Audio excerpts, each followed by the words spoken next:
skietnismeidje. Verspraat als stille tjoegen wie ze stokken us op een skietnis in mannig huis.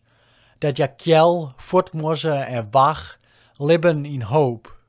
Al die jaren lien, dat nou toeken van huis vertakje, verwaaien die bladen op een wien, troch dwarp oer reed naar wit weer. Dat skietnis justjes oors klinkt en de verhalen een oren smaak, de keren geliek en om eens elk verlet had van een vriendelijk vaarwel, saist en vertakkest op een nij. En in die naaite van alle hierin leidt de hoop die het wattel shit.